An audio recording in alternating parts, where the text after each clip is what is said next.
Who remembers the days when surplus stores were being stocked with cheap SKS rifles and even cheaper Mosins? Remember when no one cared a whole lot about surplus stuff? The ammo and the guns were super cheap, and it was a buyer's market. The good news is that the cheap surplus market still exists. Admittedly, the day of the super cheap 7.62x25 and 9mm Makarov is gone. These days, most surplus guns have some high ammo costs, but there are plenty of cheap guns on the market. I've done a deep dive and found several rifles and handguns on the surplus market that cost less than $500. The following guns are available for $500 or less. Although, keep in mind this surplus market is volatile, and things can change quickly, so the prices might be around $500 or so. Chinese Type 53 rifles. Speaking of Mosin-Nagants, the Chinese T53 does provide an affordable option in the Mosin-Nagant family. The T53 rifles are seemingly the only Mosin-Nagants going for less than $500 on the surplus market these days. China likes to copy Soviet-era rifles, and the Type 53 was their take on the Mosin M44 carbine. While some may decry that the Type 53 is of lesser quality than the M44, they are wrong. These are well-made rifles. They just weren't well stored. They feature folding spike bayonets, shoot the 7.62x54R rounds, and provide that ugly Mosin design at an affordable price point. Condition varies wildly, and so does the price. Check the bore for pitting and rust, but other than that, you can likely get a T53 in shooter's grade for a couple of $100 depending on where you shop. Turkish M38 Mausers. Turkish Mausers still presents the famed Mauser action in an affordable platform. These stout, bolt-action battle rifles served around the world, and the Ottoman Empire certainly loved them. The M38 Mausers fire the 8mm Mauser most commonly. It's a heavy hitter that packs a punch and is a ton of fun to shoot. Prices vary, but they seem to remain well under $500 for most dealers, and should at least come with the bayonet. Prepare thy shoulders for the thump of the 8mm Mauser round. It's a heavy hitter that doesn't hold back. Carcano M91 Cavalry. The M91 Cavalry carbine descends from the gun famed for killing Kennedy, and it has long been a cheap option for surplus rifles. Hell, even Oswald's was cheap at the time. They've remained cheap. These Italian bolt-action rifles aren't the best rifles. However, they are robust and reliable enough. These shorty carbines are ugly, but come equipped with bayonets. They feed from en-bloc clips and shoot the famed 6.5 Italian round. It's expensive ammo, but can be a fairly cheap rifle on the surplus market. They are essentially the Mosin-Nagant of this generation, at least at this price point. Swiss K31. I recently included the Swiss K31 on my list of guns you should buy with your tax refund, and for good reason. The rifle features a very unique straight pull action, a rarity among bolt-action service rifles. The K31s are chambered in the potent and affordable 7.5 Swiss cartridge, which is similar in performance to 30-06. Swiss surplus rifles are almost always in excellent condition, which can't be said of every Mosin pulled out of a musty crate.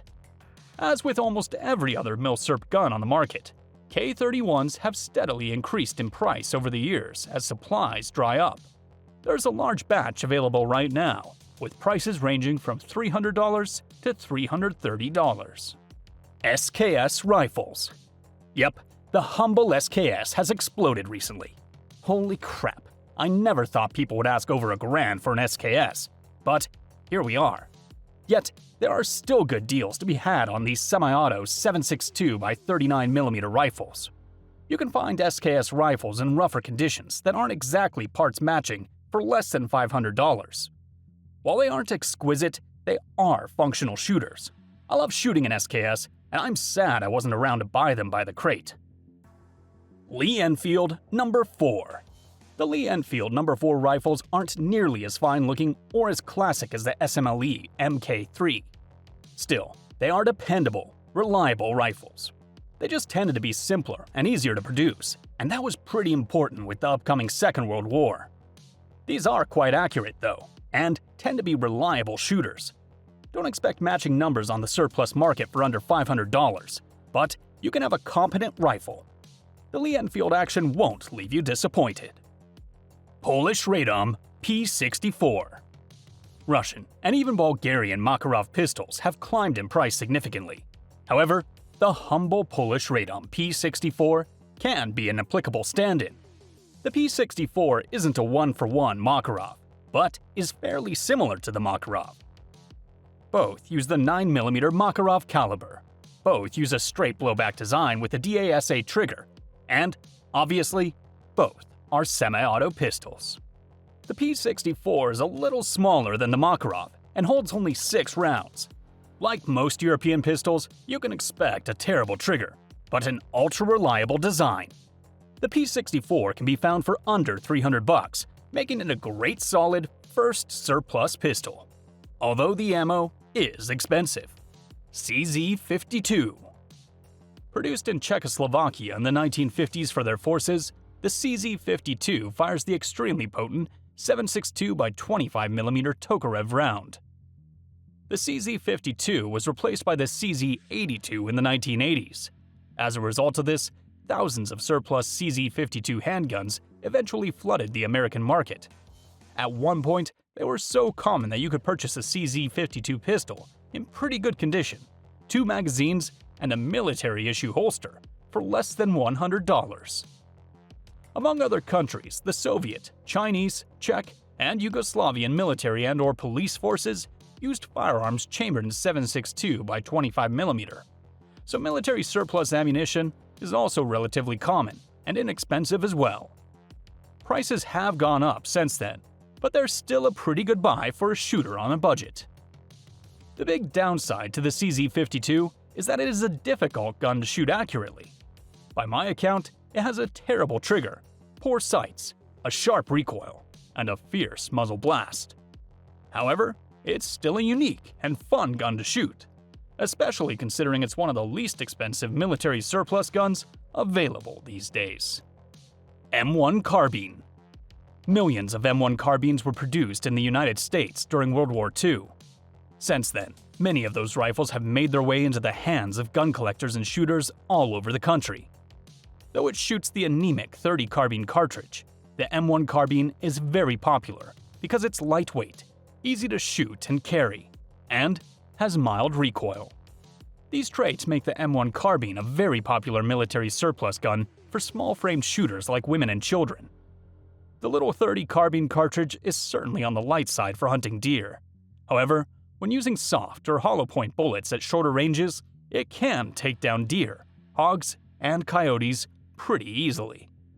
Finding one of these long guns in excellent condition is tough, but when you do, you've struck gold. Lee-Enfield SMLE.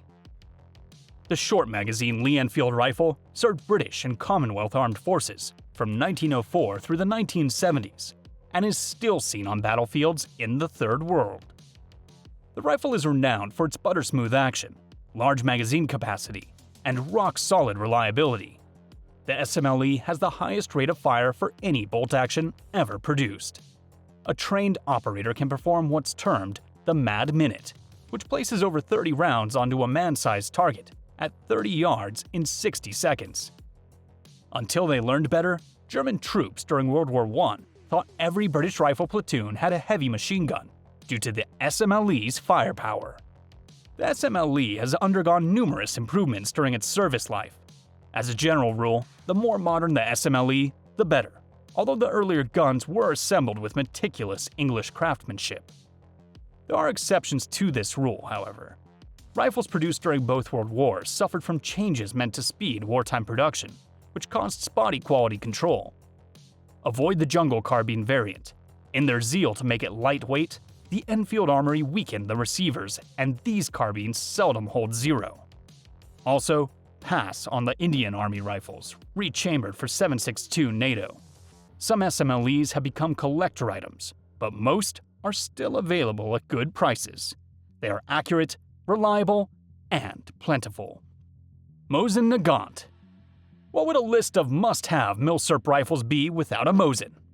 The Mosin-Nagant series of bolt-action rifles and carbines practically defines the modern American military surplus gun market.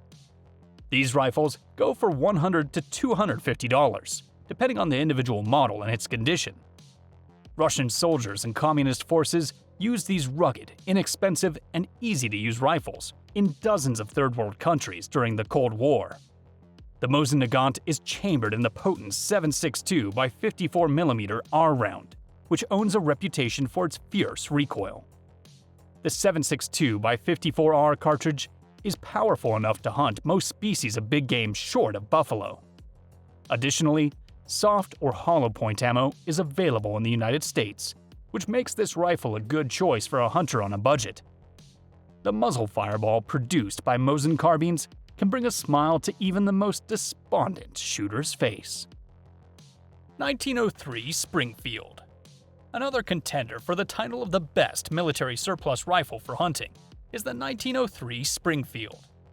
It was designed to incorporate many of the features that made the Model 1898 Mauser such a great rifle. The designers were perhaps a little too successful in this regard because Springfield ended up paying royalties to Mauser for patent infringement. As a result, the 1903 Springfield has many of the same strengths as the Mauser. It is also chambered in .30-06 Springfield, which is a definite plus. If you're going to be hunting big game in North America, the .30-06 Springfield is almost never the wrong answer.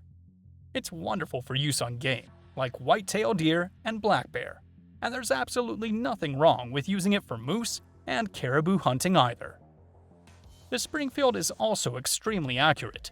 Unfortunately, they aren't as cheap as they used to be. However, they are still a great rifle and are a worthy choice if you're looking for a good military surplus rifle for hunting. The real key to buying affordable surplus guns is being willing to shop. Lots of the recent spate of high prices might seem typical, but if you shop auction websites and keep your eyes open at gun shows, you can get into the game quite cheaply. I'm only a man with a tight budget and a love for surplus goodies. However, I want to turn it over to the audience. What are your tips for getting into the surplus guns market?